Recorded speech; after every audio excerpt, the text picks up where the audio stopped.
manoana feno ary tsy misy fepetra ireo mpiasany orinasa jirama manoloana ny zava-misy ankehitriny eo anivon'ny fanoerana raha ny fanambarana antsoratra nataony filo teo aloha raha valy manana marika androany na tsy metrika aza ny zavatra iainan'ireo mpiasa ny joro manampy ny malagasy izy ireo amin'ny fanomezana rano sy herinaratra sy miaro ny vahoaka hoy ny fanazavana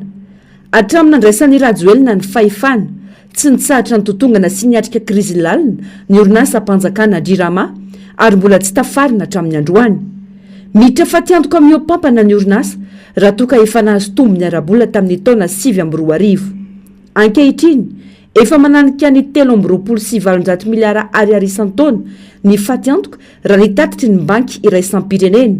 ny tombo 409 miliara ariary ny trosa izay mitentina 500 amin'ny arikarena faobe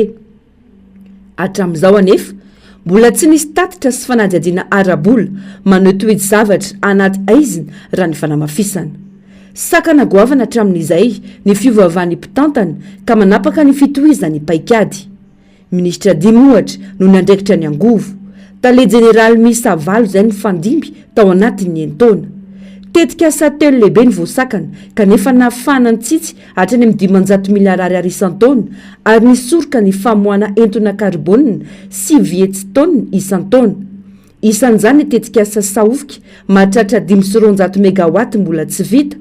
ny fampiatona ny volobe mahatratra 20 megawatt ary ny mandraka 3 12 megawatt izay mbola tsy natomboka akory tamin'ny taona 2024 hatramin'ny 2024 dia 7.9 tapitrisa dolara amerikana isan-taona no nalohan'ny jirama amin'ireo mpamokatra herinaratra tsy miankina mampiasa menaka mavesatra na ny fiolrolta izany hoe 15% ny saran'ny famokarana manontolo raha nitatitry ny banky iraisampirenena ny taona 2024 7 sy 2 ariary isaky ny kilowattheure ny sarany famokarana raha 7.9 ariary ihany no marotana ny kilowattheure entina ilazana ny fisina krizy ara-drafitra eo ny fanamafisana tsy takona fenina ny olana sidrain'ireo mpiasa tsy ampy ny fototrafitrasa toy ny piesy sy ny kojakoja ary mandalo fahatarana ny fandoavana ny karama raha nitatitra nataon'ny jirama ny volana aprily 2022 300 amin'ireo mpiasa no tara vao mahazo karama mahery ny 3 herinandro zany tompona andraikitra goavana manoloana ny zavamisy ireo mpitondra amin'ny ambaratonga rehetra ireo mpandraraha mifeny famokarany herinaratra ny fitaterana sy ny fitehirizana solika ary ny manararoatra ny fianteran'ny jirama amin'ny fuel lourde ireo mpanolotsaina vahiny izay manararoatra ny fikorontanana ny rafitra ankehitriny miatraiky mivantana amin'ny malagasy araka izany ny vokatry ny krizy tebo-kavaly no misongadina makasika indrindra ny ambaratonga tsotra ny tokantrano sy ny orinasa madinika amin'ny sehatra nasionaly indrindra amin'ny toe-karim-pirenena voalohany ny fahatapahan'ny rano adiny 7 isan'andro amin'ireo faritra tena sahirana eto Antananarivo faharoa very andro iray isam-bolana ka tsy hafahany eny amin'ny sehatra ambaratonga voalohany mianatra noho ny tsy fisian'ny herinaratra fahatelo tsy latsaky ny 12% amin'ireo tobi-pahasalamana fototra no nanary vaksiny noho ny fahatapahan'ny vata fampangatsiahana faefatra mandany hatramin'ny 12% amin'ny volamiditra isam-bolana ny tokantrano mba hividianana arina na ampandehanana groupe électrogène fadimy ray faingo ray isan-jato ny amin'ny arikarena faobe very noho ny fahatapahan-jiro miakatra 900 ny vidin'entana ilaina eny an-tanan-dehibe noho ny vidiny angovo 7 tapitrisa dolara amin'ny tetika safy famatsim-bola avy any ivelany na emotra nanofoanana tamin'ny taona 2022 ary ny famitombona ny fatiantoka arabaritra noho ny fanafarana solika izay mihoatra ny 100 raha oharina tamin'ny taona 2022 mitaky fanadihadiana iraisampirenena feno sampahibe maso momba ny trosany jirama ny fifanarana amin'ny mpamatsy herinaratra ary ny fanovana azy ho société anonyme izany hoe orinasa tsy fantatra anarana araka izany ny fanoerana mitaky ihany koa ny fanenjena ara-pitsarana ireo tompona andraikitra ara-politika sy ara-toekarena amin'ny fanampotehana ny orinasa jirama miantso ny amin'ny fanafoanana avetrany ny fanerena sy fampitahorana atao amin'ny mpiasa sy ny sandika ary ny fanafoanana ny famarotana tsy mazava atao mangina tsy amin'ny alalan'ny fifampidiniana amin'ny vahoaka sy ny parlemanta mitaky fepetra takina amin'ny mpamatsy vola rehetra tsy mahazo manome famatsim-bola vaovao raha tsy mivoaka feno sy ampahibe maso ny fanadihadiana rabola ary ekena amin'ny fomba ofisialy ao amin'ny parlement tany drafitra fanarenana ny antony ametrahana jirama matanjaka ara-panjakana ary mifanaraka amin'ny toetrandro izay afaka manome rano sy herinaratra azo itokisana ho an'ny malagasy tsirairay ny flora valmanana zo fototra maolona ireo ilaina amin'ny fahasalamana fanabeazana ary ny hoavy ny Madagasikara manontolo ho ny fanambarana izay nosony avy ny flo teo aloha raha valmanana marika androany.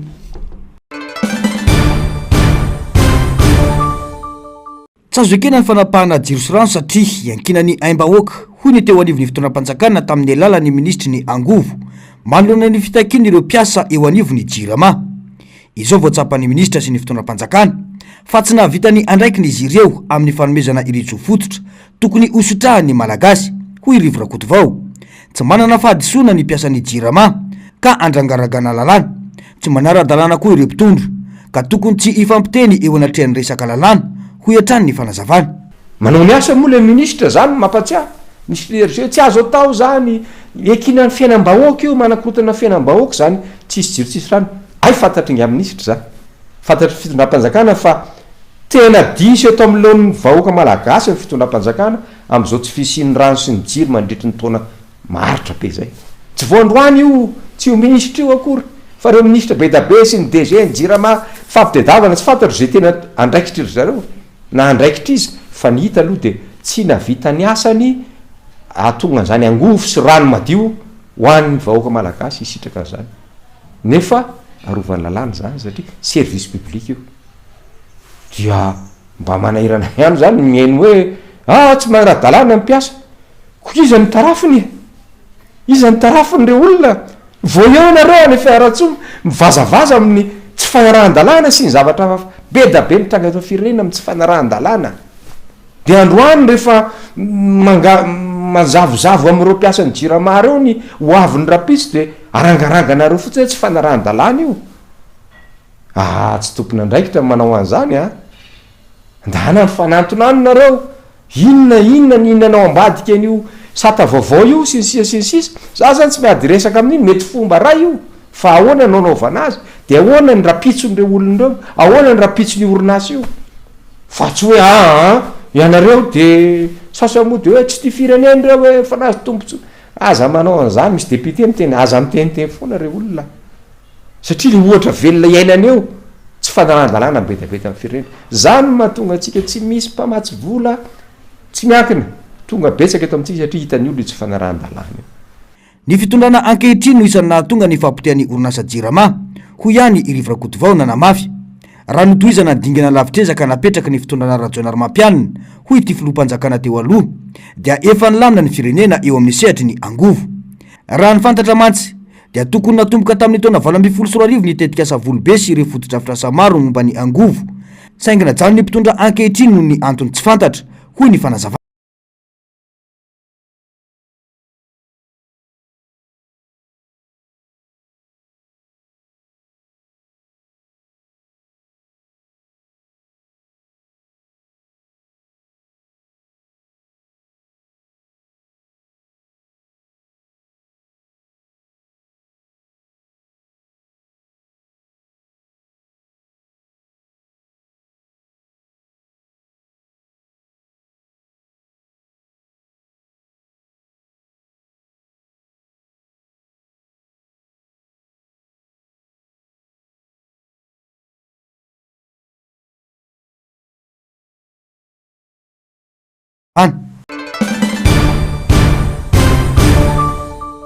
Ny ray foka ny famotona tetsy amin'ny jiramaso Sonerana nanomboka ny maraina teo tamin'ny fitora sasany ireo tamberin'ny mpiasa jiramana ny Tambabe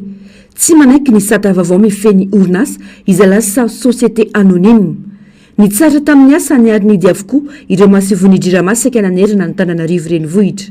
potika tanteraka ity orinasa mpanjakana ity ireo mpiasa vokatry ny tsy fanarana fenitra sy ny tetikasa betatoko ny fisina olona tsy teknisianina kanefa mitsabaka amin'ny asa fa indrindra ny tsy fisina finiavana narina ny simba tsy fanaovana tantely fadrakitra ny orinasa jirama ka tsy manaiky lembena ny intsony ny mpiasa raha ny fanazavana aza asina projet betatoko atao jirama raha ohatra ka tena iredrese an'ity société ity tsika zay akeny mamotika an'ity jirama ty e tenin'olona tsy technicien tenin'ny mpanao politique tenin'ny olona pisonelaka mitady tombotsoa de asaina tanterahany jirama tenin'ny olona mpanao affaire zany no asaina tanterahany mpiasa ny jirama ka noho izany de zao ampitao a vahoaka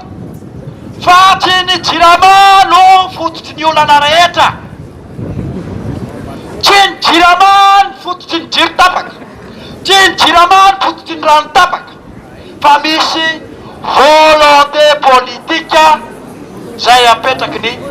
mpitondra tsy sanatry hoe manda na manohatra vaoka kosa mba hanara-penitra tsy zay ve le zavatra matematesana eto hoe manara-penitra ny zavadrehetra ka noho izany ga eto de fa hita fa tsy manara-penitra ny zavatra asainy ataon'ny mpitantana ny jirama la ifenitra teknika tsy voazy tandindondoza ny orinasa sy ny mpanjifa mitady lalana amin'ity orinasa ity ny mpanao afera hoy ireo mpiasa nanamafy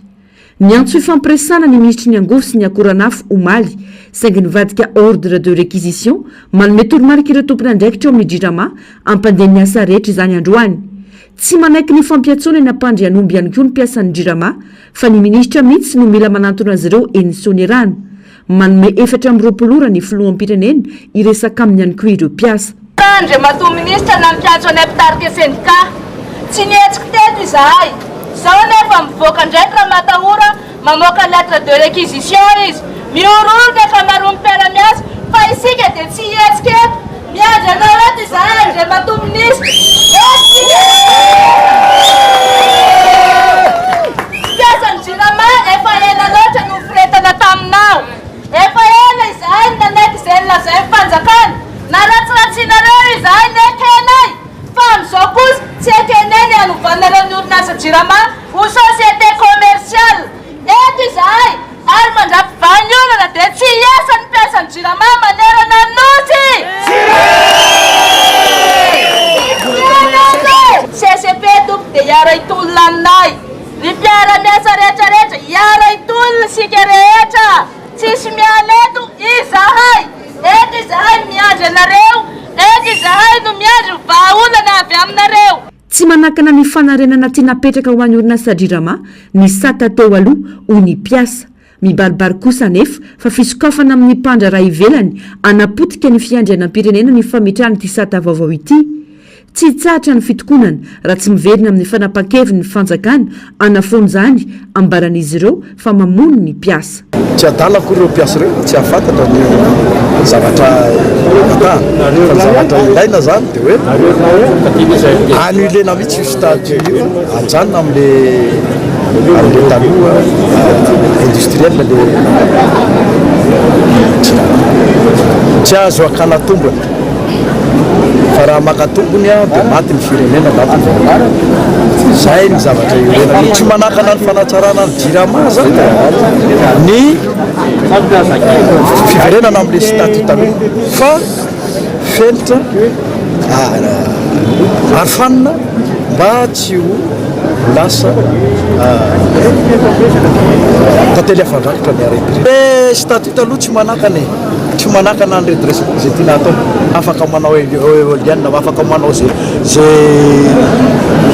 famokarana angovo zay mety amin'ny ty firenena ty tsy misakany zany fa ty fidirana amin'ty statut vaovao ty zany de fisokafana amin'ny mpandraraha ivelany zany ka potiketo misy andrianam-pirenena raha ohatra ka jiramano sokafana iantraiky amin'ny vantana any amin'ny mpanjifa ny fitokonana ataon'ny mpiasa raha tsy misy vahaolana aingana tsy maintsy irisona nefa zao isina fanatsarana raha ny fanazavana tsy mbola tonga any amin'ny fatapanjirosorany kosa nefa zany saingy manamafy izy ireo fa hiamafy ny tolona raha tsy misy ny vahaolana tsy azo lalaovina ela ny vahoaka malagasy tadidio fa ny jirama de manao asam-bahoaka ka zao fitokonana zao zany a de misy a impact ho an'ny firenena na tiana na tsy tiana fitokonana eto ka raha horiritina lava be eto le fitokonana dia hopotika le firenena marina fa ny mpitondra mety tsy voakasika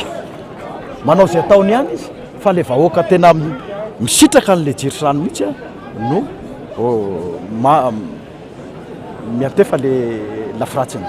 miantefa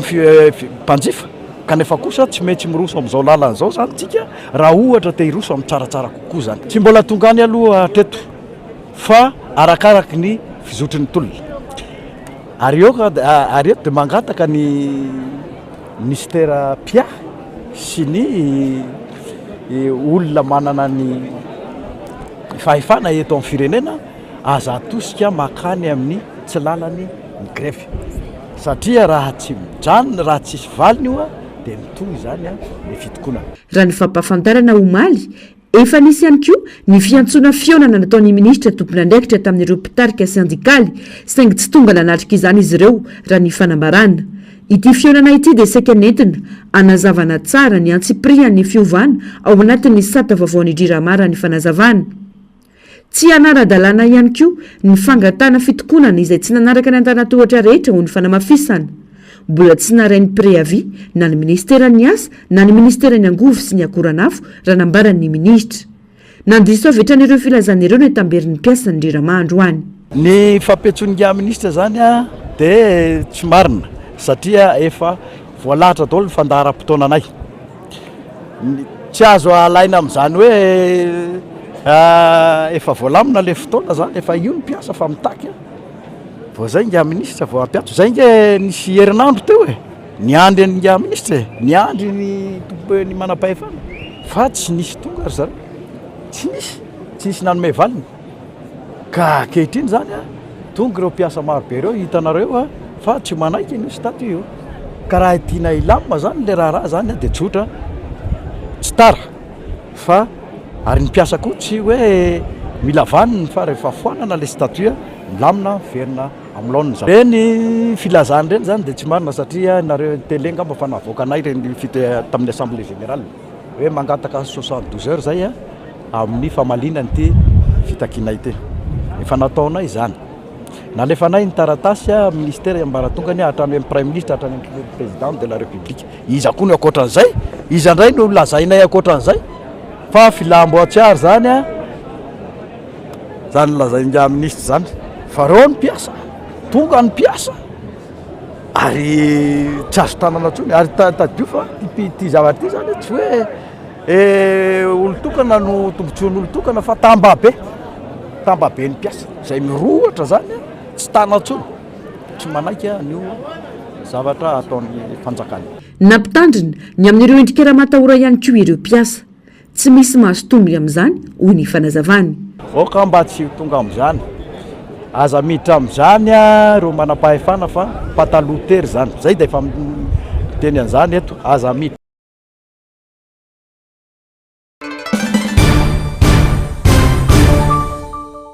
tafitra ao anatin'ny dingana manahirana ny orinasa-mpanjakana jirama taoriny ny fanombohan'ny fitokonana fahobe nataon'ireo mpiasa eo anivony ity orinasa ity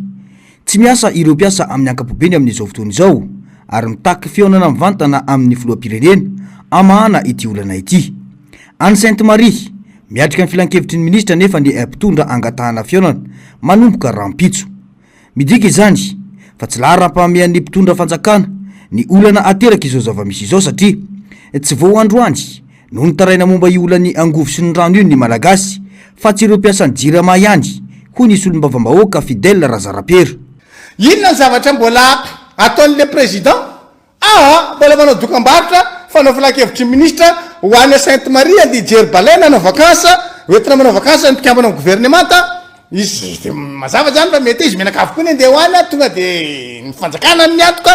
mandeha tsara amin'ny vakansa zareo satria ao anatin'ny festival ny resaka baleine tsika amin'izao fotoana zao amin'ny fijerevana baleine zao mihitsy ny fotoana n'izao volana aogostra jolay zao dia eo le mahatonga atsika miresaka zany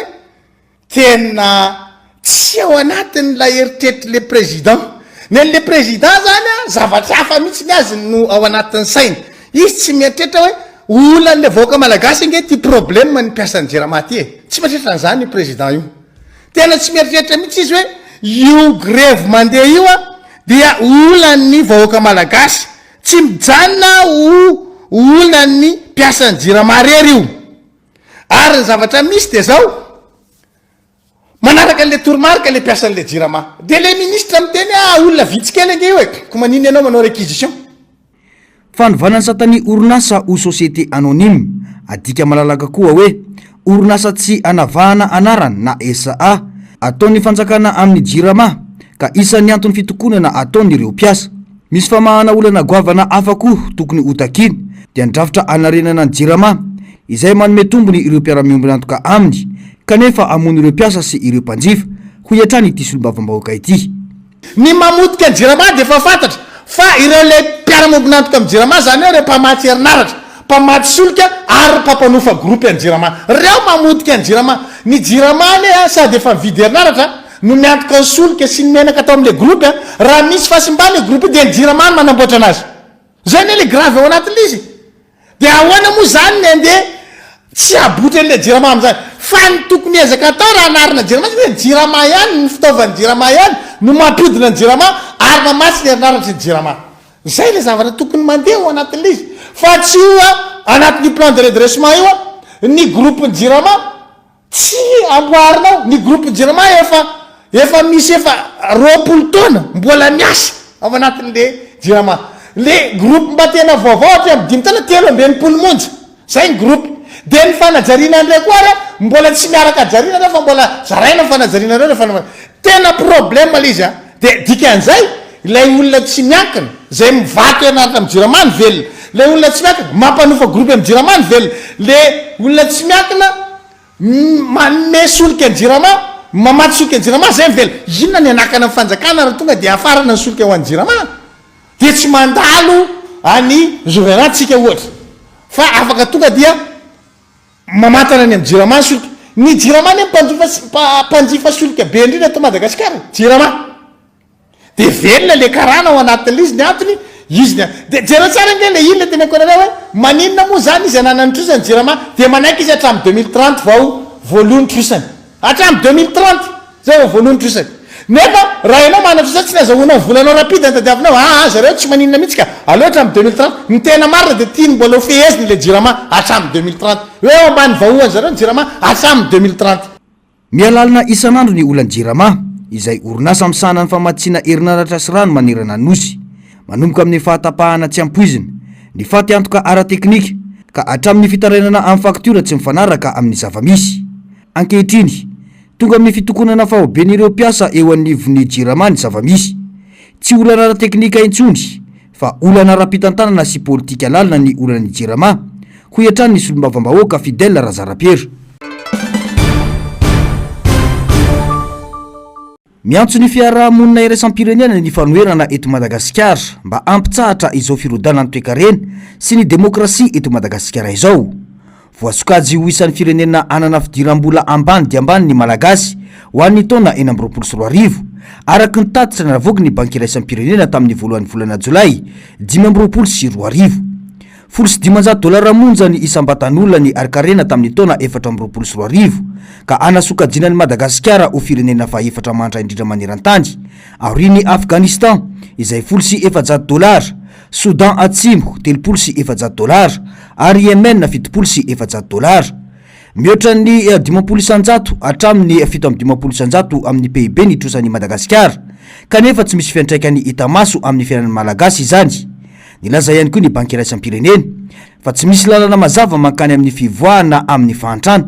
Betsaka amin'ny malagasy no tsy misitraka fotodrafitrasa sy tolotra fototra. Araka ny tatitra ara-toe-karena tamin'ny aprily 2023 tombanana ho 3.7% ny ho fitombony arkarena fahobe na ny PIB amin'ny taona ity ambany lavitra noho ny 4.2% tamin'ny taona 2023 ary lavitry ny vina 10% nambarany fitondrana. Tsy ampy andresena fahantrana lalina izany fitombony arkarena izany ho iatrany Flora Valomanana. Mena ambany fetrany fahantrana maneran-tany ny 3/4 ny vahoaka malagasy. Anisany avo indrindra eran-tany ny tany tsy fanjarian-tsakafo maharitra eto Madagasikara. Misy fiantraikany goavana amin'ny fahasalamana sy ny fianarana izany ho iatrany ny fanambarana. Ankoatra izay, voahitsakitsaka ihany koa ny zo fototra araka ny lahatsoratra navoaka ny Madagascar Tribune sy ny Amnesty International,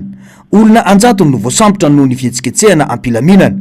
vohitsakitsaka ny zo aneo hevitra, ny zo ivory ary ny fiarovana amin'ny alalan'ny lalàna. Tsy ara-dalàna intsony ny fahantrana lalina sy ny famoretana. Tsy safidy politika fotsiny ny milaza hoe stop, fa fanapahan-kevitra miankina amin'ny asin'ny mahaolona. Ao ambadika ireto tarehimarika ireto dia misy malagasy antapitrisany tsy misitraka fanabeazana sy fitsaboana ary tsy manana fanantenana amin'ny hoavy. Nanamafy ny filora Valomana tao anatin'ny fanambarana ity, fa tsy maintsy apetraka ny mangarahara sy ny fitantanana mangarahara. Raha tsy izany, manery ny vahoaka ho amin'ny fahantrana tsy misy fiafarana, ny tsy fahitsina sy ny kolikoly. Mirehitra mena ny tondro rehetra mba tsy ilazana hoe mitsipozipozy ihany koa ilay tondro mena ka ahina ho maty tanteraka. Misedra olana goavany Madagasikara, indrindra fa eo amin'ny lafiny ara-toekarena. Miainga avy amin'ireo mpitondra fanjakana ireo ny olana maro lafy eto Madagasikara, hoy ny talen'ny kabinetra ny fiadidinan'ny Repoblika ho an'ny fitondrana Amiral Ratsiraka. Vaolana tandrametaka no hiatrehana ny olana, tsy misy jery lavitra, tsy misy famakafakana ny mety ho fiatraika ny fanapahan-kevitra eo amin'ny toekarena, ny fomba fitantanana. Miantra amin'ny malagasy avokoa ankehitriny ireo karazana fahantrana telo, kanefa tsy misy paikady sy ny efepetra raisina hiatrehana izany, hoy Gérard Andrialem Rovason. Ny asika zany tsy ohatran'izany fa hoe misy ny olana de misy ny vahaolana. Le vahaolana nefa inona? Sy miteraka croissance économique. Ka raha izay no avy politikan'ny Madagasikara sika dia izaho moa nanohatra boky hoe l'état nouveau, de zavatra ny saisaiko tao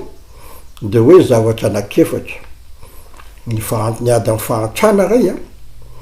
de ny amin'ny communication ray a, de amin'ny angovo ray a, de amin'ny fiovan'ny toetrandro. Zavatra anakefatra reo a, ny vahaolana tadiavisika am'ireo tokotry vahaolana teraka croissance économique. Raisiko ohatra fotsiny a, tsika mahantra mizaha telo ny fahantransika: ao ny fahantrana monétaire, ao ny fahantrana non monétaire, de ao ny fisarazay sakafo. Raha reglesika fotsiny reo de miteraka croissance économique. Raha isy ohatra fotsiny ne tamin'ny ngai José Andrew Nelson mbola ministre tamin'izany andro zany, hoe sy mahatonga asika sy ampy sakafo de noho ny vidim-bary sy mitarika ny mpamokatra handeha mokatra vary. De nanaovana vérité de prix ny vidim-bary nampitovisina amin'ny vary afahasika avy amin'ny velany. Raha ny famokarana ato anatiny no andanian'ny fanjakana vola dia ho afaka tanteraka ny fahatrana eto Madagasikara. Misy drafitra tokony apetraka nefa momba izany. Tsy ny dahalo ihany no fahavalo, fa ny fahantrana dia fahavalo lehibe eto amin'ny firenetsika, hoy ny fanamafisana. De manaraka an'izay moa tokony tsy hanana réforme maromaro ny firenena hoe anome vana amin'ny fitondrana any amin'ny faritra amikarana, fa sy avangongo atao ampelatana ny olona nzay nivohitra ihany ny fahefana politika sy ny anina rehetra ny fiskale tokotry alefany. Manaraka an'izay ny tafoka sy ho atao hitazomana fitondrana ihany amin'ny analan'ny monate, fa tokotry hanao corps des ingénieurs de l'armée sika andeha nampy ireo mpitansareo hamokatra na zay mpamokatra be de be tadiavina amikarana na amin'ny fanaovana ny trano na amin'ny fanaovana ny lalana na amin'ny fanaovana zavatra be de be. Ny asika eversika sy fahantrana misy, ny fahantrana sy fahavalo,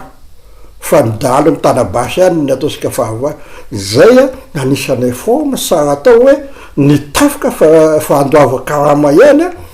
tokotry manao corps des ingénieurs sika amin'ny tafoka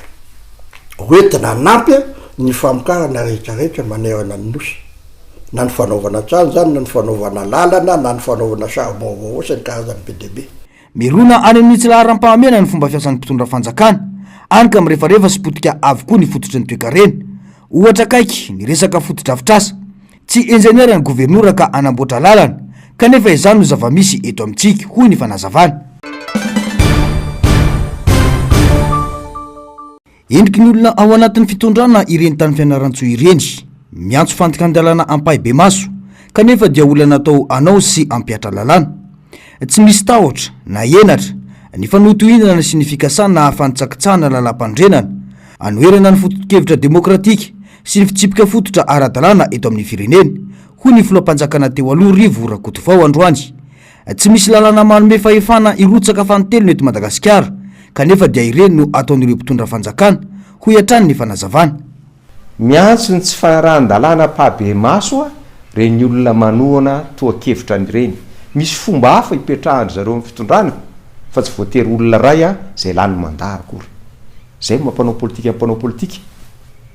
Inona moa mahadiso ny TGV raha ohatra mieritreritra izy fa mbola manana olona izy. Fa toa tsy manana olona tokoa izy. Fa averiko ny amandeny ana dia ozy aho hoe mahakivy azy sady tsy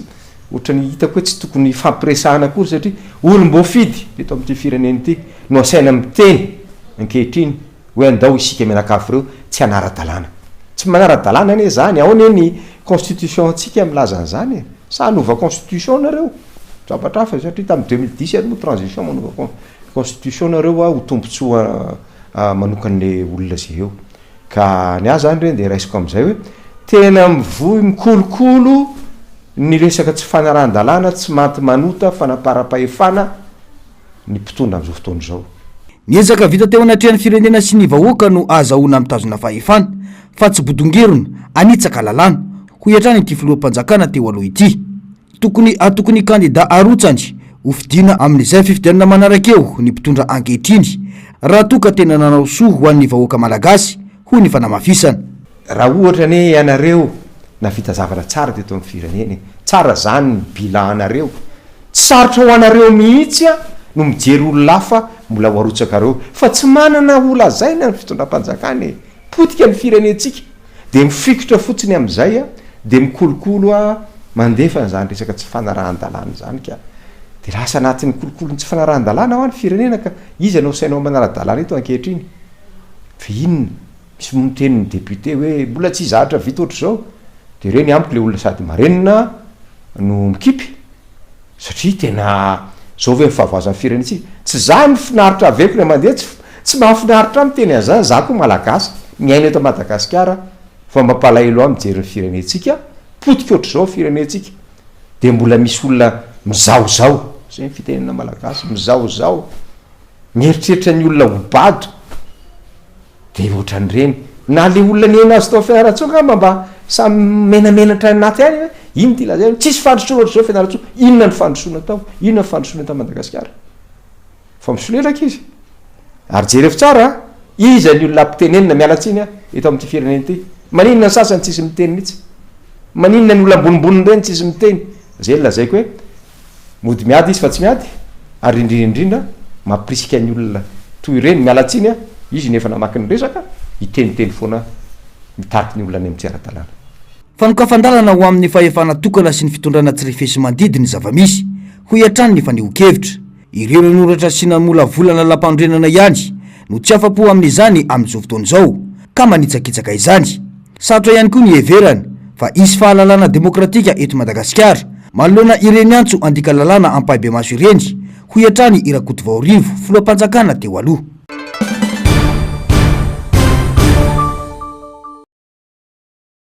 Roa tokom-bolana mahery taoriana andefasana ireo akora tany ivelany nivoaka ny valin'ny fitiliana. Voalaza fa nahitana singa tsy fahita anaty sakafo sy tsy fahita anaty vavon'olombelona ireo ambin-tsakafo sy lo natao fitiliana. Ny prélèvement zay nalefa moa dia ny raha eo any koa ireo ambin-tsakafo zay tao anatin'ny vavon'ny marary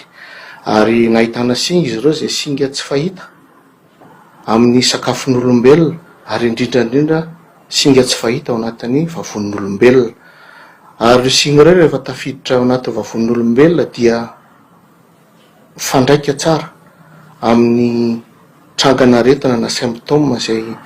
niseho tamin'ireo olona maro niditra hôpitaly. Nisy moa ny ahiahy zay nandeha ny resaka hoe botulisme le izy. Ny botulisme dia matin'ny hafanana ary koa indrindrindrindra matin'ny famanana sakafo na ny fandrahoana sakafo zay mahazatra atsika. Ary nanao ny fikarohana izahay ny asa karoka rehetra zay vita eran'izao tontolo izao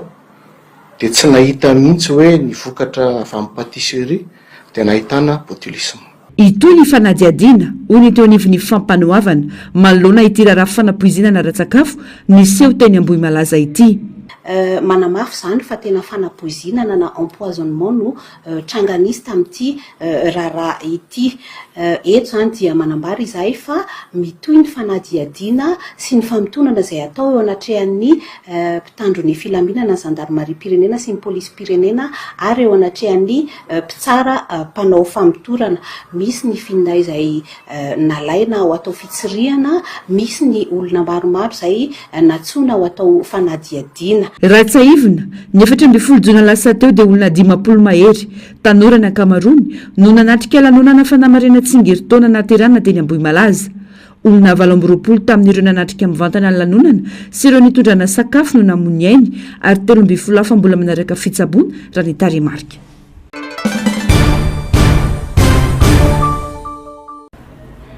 Mbola tsy nahitam-bokatra treto ny fikarohana momba ny sambo AW izay nanjavona nanomboka ny alatsinainy eny 20 jona lasa teo. Raha ny vaovao farany voray dia nanatanteraka fikarohana anabakabaka tamin'ny alalan'ny fiaramanidina sy doana manokana ireo miaramila Mauritiana saingy tsy nahitana na inona na inona. Nozaraina ho faritra maromaro ny fikarohana tany avaratry nosy Komoro ny zona A ary tany avaratra tsy nananosy Mayotte ny zona B. Nitoy hatrany atsimo nosy Komoro sy atsimo Mahajanga ny sidina fikarohana natao tamin'ny alalan'ny sidina ambany sy fisafona amin'ny maso nefa tsy nahitana na inona na inona. Tsy mifarana teo an-dranomasina fanarandy fa nosafona ihany koa ireo faritra morontsiraka sy faritra rehetra manomboka dia Mahajanga ny azo any Nosy Be ary nofaranana any avaratra andrefa Nosy Be sy Antsiranana. Ireny no neverina ho toerana mety nipoiran'ny sambo AW saingy mbola tsy nisotra hatreto. Efa nampitaina manokana amin'ireo sambo sy mpanamory rehetra miteteny faritra iny ny hafatra sy antso mba hitady sy hitatitra raha sendra mahita na fambarakely mikasika ilay sambo saingy mbola tsy nisy vokatra hatreto. Efa niarahany midinika manokana tamin'ny FCOC, CFIM, APMF sy ireo androm-panjakana hafa ao Mahajanga ny fikajiana sy famakafarakana ireo faritra anaovana fikarohana. Eo amin'ny lafin'ilay manokana dia nanamafy ny délégation Mauritiana fa tokony hotoizana any ambonimbony ranomasimbe Mozambika ny fikarohana amin'ny manaraka ka apetraka ny fiara-miasa akaiky amin'ireo faritra sy manam-pahefana rehetra, rafitra sy manam-pahefana rehetra manan-kery amin'izany. Efa niverina any Maurice ireo délégation Mauritiana taoriany asa fanampiana nataony ary natolotra tamin'ny fomba ofisialy ny tatitra manokana momba ny iraka nataony izay ny farana taty amin'ny faritra Malagasy. Andrasana manokana androany alarobia 9 Jolay ny tatitra momba ny diany Antsatsa izay antenaina anampy vaovao amin'ny fanamafisana sy fanitarana ny fikarohana amin'ireo faritra manodidina. Ratsaivina ny alatsinainy eny 10 Jona lasa telo ny ala tao Mahajanga ho an'ny Motsamodo Anjouan Komoro ny sambo antsoina hoe Asfartat Wendio na AW araka ny tatitry ny Agence Portuaire Maritime et Fluviale na ny APMF. Nitondra olona 30 ity sambo ity ka naika mivola amin'ireo ekipa-tsambo malagasy ny akamaroan'ireo mpandeha 4 faingo-efatra no teratany komoriana ary iray afghan. Raha ny tokony ho izy 3 andro taorian'ny elany tao Mahajanga no ahatongavany any Motsamodo. 420 andro teoriana nefa mbola tsy tonga ny Motsamodo ity sambo mitondra entana 15 taona ary tsy hitany radara intsony hatreto. Ny aliny 10 Jona no nisy ny fifandraisana tamin'ny farany raha ny vaovao ihany. Miroso tsikelikely amin'ny fanesorana ireo mpivarotra fiara eto an-tanimbary andrina ny komina Antananarivo renivohitra amin'izao fotoana izao. Tsy nisy fampahafantarana fa avy dia nandrefy sy namefy ireo tompon'andraikitra ka nanakisaka sy nanala tamin'ny toerany ireo mpivarotra fiarakodia eto. Manoloana izany manainy amin'ny fivelomana ireo mpivarotra izay mandohetra isam-bolana any amin'ny komina ary efa lany vola tamin'ny fanamboarana sy fanarenana ny fotodrafitrasa izay sy mba tanteraka tamin'ny fotoana ny vantanan'izy ireo. Fa manomboka mamaritra reo ny komina fa esorony tsikelikely zany zay. Manarak'izay nefa raha ataoko misy ny fandaminana mpivarotra teto Antananarivo dia mivarotra tomobile ny tena mora hoe nalamina satria teny Analakely zay dia nafindra tetỳ Tambarinandrina. Tetỳ Tambarinandrina nefa lavaka be, fotaka be, fotodrafitrasa nataony teto zany nefa nandaniana vola be. Manarak'izay zay mando parkina amin'ny komina isam-bolana. manaraka an'izay a manana statut daholo mivarotra tomobily eto staff statut mandovo vola amin'ny fanjakana nefa dia tsy rony tsy vetiny eo dia esoriny eto zay nefa tena hoe olona mandrato zay a mivelona amin'ity fotodrafitrasa ty fivarotana tomobile ka dia tsy manaiky ny fanalana azy amin'ny toerana ireo mpivarotra fiara raha tsy misy ny toerana metrahana azy potika ny fivelomana izay fanoharina andritry ny valitaona raha ny fanazavana raha mahita solution nareo ametrahana anay a dia tsy mampanina anay mialy eto fa dia esorina diegany fotsiny zay a tsy mety aminay kosa efa mba jerevo le mahaolona tsy nisy fampahafantarana tompoko fa hoe mialinareo a fa andrefy zay 10-11 a dia tena mampalahelo kosa satria tsy anasa be dia be etony anay asa fivelomana nandritry ny 4 taona 10 taona efa nisy 20 taona zay ny teto satria tany Analakely zay a nafindranaka aty mba jerevo a ny toerana misy anay mpivarotra tomobile satria tomobile ny anay misy tonga foana isam-bolana dia ho ataonay za reo tomobile reo vola lanay nanamboarana ty fotodrafitrasa ty a efa maromaro ihany tsy misy moatra eto ny fampahafantarana ny antony ameferiny ity toerana ity andrasana ny toyiny tsy voaresaka matetika ny fanabeazana ra-pananana eto amintsika ary isan'ireo loha hevitra manahirana ny rehetra ny miresaka azy eto Madagasikara mibaribara nefa ny vokatra tsy mety hoateraky ny tsy fahalalana momba izany isan'ireo ny fitondrana vohoka sy ny fanambadiana loloatra ny fanararaotana ranofo sy ireo arety mifindra samihafa lasibatra voaloha amin'izany ny tanora vehivavy voatohitohina ny zony amin'ny resaka fahalalana indrindra ny fandraisana fanapaha-kevitra ny momba ny fiterahana sy ny sanjaza ho ateraka sakana voalohany amin'izany ny fiarahamonina sy ny kolotsaina eo ny ara-koltoraly satria isika malagasy dia manana fomba sy toetsaina ny kolokoloana tsika malagasy ny raha miresaka zao tsika ny resaka fananahana fahasalamana ara-pahananahana na eo amin'ny resaka fianarana ara dia manahirana tsika malagasy ny miresaka an'izany amin'ny ray aman-dreny sy zanaka kanefa dia zava-dehibe ary tokony tsy maintsy ho ataontsika izany amin'ny maray aman-dreny atsika mampafantatra ny zanatsika ny tokony ho ataony rehefa hoarinao ohatra hoe rehefa tonga ny fahatombolan'ny zanakitsika dia tokony ampianarina izy hoe inona ny zavatra miandry azy raha ohatra ka kasihan'ny ankizilahy izy dia izany zavatra izany zany mbola mila tsy maintsy ezahantsika eto Madagasikara mitana anjara toerana lehibe isoroan'izany fanomezana fanabeazana ra-pananana feno ho an'ny tanora malagasy na lahy na vavy hoy ny fanamafisana miainga ao an-tokantrano izany nivon'ny sekoly ara ny éducation sexuelle izay tsy maintsy tokony hoezahana ho apetraka satria tena tsapa hoe be da be ny ankizy tanora misy 13 taona ara dia efa mitondra voka noho izay tsy fahampiana amin'izay suivi moa zany ny filazana anazy amin'ny teny frantsay fa tsy fampiana n'izay fampianarana izay zava-dehibe ary eo koa na ny ankizy lahy kely tsika mila ampianarina ihany koa ny ankizy lahy tsika ahay hitondra tena sy ho responsable andray andraikitra eo anatrihan'ny fitondrantenany satria tsy ny ankizy vavy irery ihany no hisedra sy hitondra ny mavesatra fa mba eo ihany koa ny ankizy lahy dia amin'izay zany petraka tsara le tiatsika ho apetraka hoe le égalité femme homme arak'izay dia mbola kely dia ampianarina an'izay ny ankizy sahirana amin'ny fitediavana andavanandro ny ray aman-dreny ka tsy maharaka intsony ny fiainan'ny zanany hoy ny ireny mpianakaviana iray tsy lazany intsony ihany koa ny elanelana misy eo amin'ny ray aman-dreny sy ny zanaka vokatry ny firoboroboany teknôlôjia any ka lasa miteraka enatra eo amin'ny rotonta ny firesana momba ny fanabeazana ra-pananahana raha ohatra ka mifandray be le zanaka sy ray aman-dreny zany dia tokony tsy hamenatra le ifampilazan'le izy hoe raha mbola tsy ao anatin'ny fanambadiana dia tsy tokony hanao firaisana ranofo eo amin'le fitediavana zao ny tena hitako hoe lanelana be satria le ray aman-dreny le fiainana zao fa tena mazana be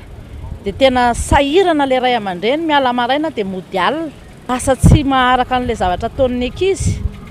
tsain'ny tanora zany zao lasa tena malalaka be mihitsy ny eo amin'le teknôlôjia angamba mahatonga an'izay lasa tena malalaka be le izy dia lasa mirona any amin'le ty Facebook le ankizy ty tanora avokoa no mandrafitra ny fiarahamonina malagasy manana anjara toerana ary manana anjara andraikitra amin'ny fampandrosoana ny firenena mila omendanja manokana araka izany izy ireo omena ny fahalalana sy ny fahaizana amin'ny fandraisana fanapaha-kevitra ananany ho avy mamiratra rapport à son avenir je crois que c'est extrêmement important pour rendre les jeunes non seulement responsables, mais actifs et des jeunes qui peuvent également contribuer de manière productive à l'économie du pays et en tout cas l'avenir économique du pays. Et ça, c'est extrêmement important parce que nous savons aujourd'hui que la population la plus importante de Madagascar a moins de 30 ans. Ce sont les plus jeunes. Donc nous devons aider les plus jeunes qui n'ont pas souvent toute l'information. Nous devons les aider à prendre les bonnes décisions et les aider à avoir un avenir radieux. Raha ny fanajadiana nataony UNFPA tamina firenena 420 izay manome 730 mponina maneran-tany dia fantatra fa 20 ny olon-dehibe no tsy mahatratra ny isan-jaza iriny. Iray amin'ny 3 tratra ny voaka tsy niriny. 30 nyireo olona nanaovana fanadihadiana no milaza fa sakana goavana amin'ny tsy fahazoana taranaka raha tokony ho izy ny olana rabola. Olona ray amin'ny 10 miaina anaty tahotra ka mieritreritra ny ampiana ny zaza teraka tsy araka ilay nirina.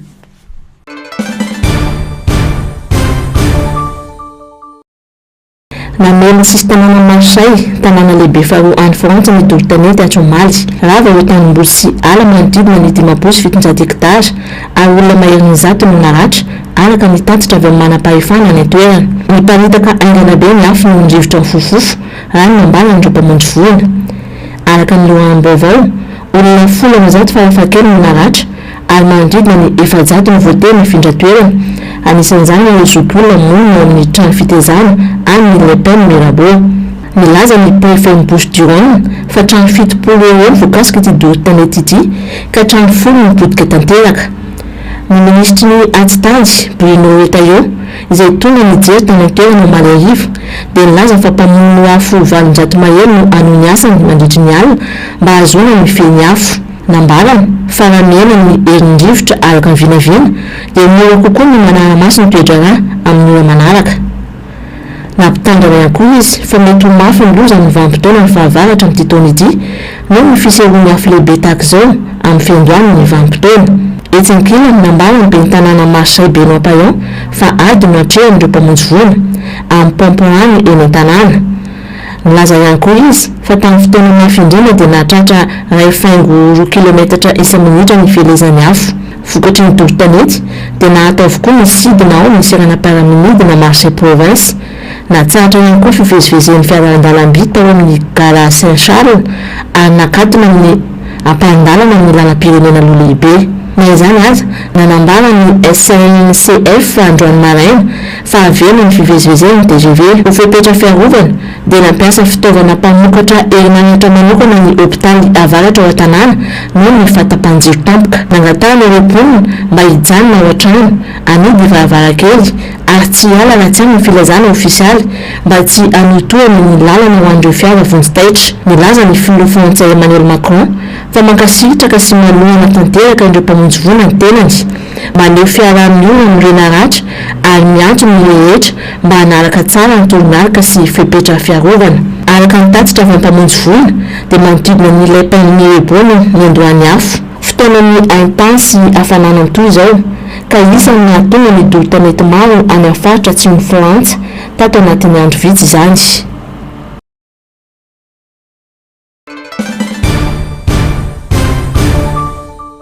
Ny fanjevy mafy ny mpanao etsim-panoherana sy ny mpitandry filaminana no nitetika sa autoroute A69. Raikitra ny fifandonana mafy teo amin'ireo mpanao fihetsiketsehana manohitra ny fanamboarana ny lalana migodina A69 sy ireo mpitandry ny filaminana ny sabotsy lasa teo tany atsimon'ny Frantsa. Manodidina ny 10 hatramin'ny 20 ireo olona nivory nanao hetsika na dia voarara azy izany tena mifaritra anelanelan'ny Castres sy Toulouse izay andalana ny fanamboarana ny lalambe mirefy 320 km. Nandefa mpitandry filaminana 509 ny fanjakany niantoka ny filaminana. Niboaka misavorivory. Nisy ny torabato avy amin'ireo mpanao fihetsiketsehana ka novalian'ireo mpitandry filaminana bomba mandatsan-dranomaso izany. Nihitatra aingana ny fifandonana ka niteraka fikorotana sy fanehoan-kevitra mahery vaika. Mariana fa efa notsatra tamin'ny fomba ofisialy tamin'ny volana febroary lasa teo ity tetikasa fanamboaran-dalambe ity tao ry ny didim-pitsarana.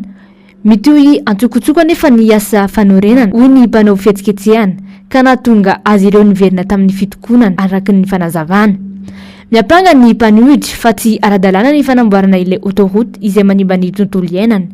Lazan'izy ireo koa fa manotoina ny fanoloran-tenin'ny Frantsa amin'ny ady amin'ny fivoahan'ny toetrandro izany. Tsy voalohany no nisy fanoherana io tetikasa io fa efa ela no efa nisy fanerana nataon'ny vahoaka sy ireo mpiaron'ny natiora. Naray afatra SMS tamin'ny findainy hoe RIP adika tsotsotra hoe mandrem-piadanana ny mpandeha iray tao anaty fiaramanidina ka avy hatrany dia niverin-dalana noho izany ny sidina 30 minitra tao aorian'ny angany tany Porto Rico. No heverin'ny kapiteny mpanamory ity fiaramanidina ho asa fampirorora na fandrahoana nyilay SMS azon'ilay mpandeha ka izay mahatonga azy nanapa-kevitra ny verin-dalana. Rehefa nandeha ny fanadiadiana rehefa tafapetraka ilay fiaramanidina dia fantatra fa SMS nalefa mba ilazana ny fahafatesan'ny olona akaiky an'ilay mpandeha ny afatra. Afaka nandeha indray ilay fiaramanidina tao aorian'ny fiatoana nandritra ny ora 3 sy 30 minitra. Tsy fifankazahoan-kevitra ny seho ary nanaraka ny fipetra fiarovana izy ireo hoy ny talen seranam-piaramanidina tamin'ity tranga izay tsy fahita firy ity. Seho volana tsy fahita firy izay tsy tokony ho adinoana mihitsy. Ny 12 aogositra ho avy izao no isehoany ny antsoina hoe volana fraise faratampony. Tsy volana fiaintsotra koa izy io fa iseho ambany dia ambany indrindra hatramin'ny taona 4 Tsy verina intsony izany mandra-patonga ny taona 7 raha ny fanadiadiana. Izany dia vokatry ny tranga tsy fahita firy antsoina hoe fisehoan'ny volana lehibe indrindra amin'ny farany ambany na major lunar standstill izay mitranga isaka ny 20 faingoenina taona. Ambany dia ambany eo amin'ny faravodilanitra ny volana ka nome hazavana misy terma afinaritra sy mahavariana araka ny fanazavana ireo manam-pahaizana. Tsy ny tanana no ampifandraisina rehefa mifampiarahaba fa ny olona izay antsoina hoe anguille, fomba fifampiarahana any Nouvelle-Zélande. Manana fomba amampanao miavaka dia ny anguille ny maori. Mifandray ny olona sy ny andran'ireo olon-droa mifampiarahaba. Tsy fihetsiketsehana fotsiny ny anguille fa maneho ny fifampizarana ny fofinaina sy ny firaisan-kina eo amin'ny samy maha-olona. Fomba mahery vaika anehoana fanajana sy fitoviana izany. Fomban-drazana mahafinaritra sy mampiray hoy izy ireo. Raha ny hitantsika eto amin'ny sary izao dia olona manana ny maha-izy azy no manao an'izao fihetsika izao. Mety vera manao toy izao koa isika eto amintsika.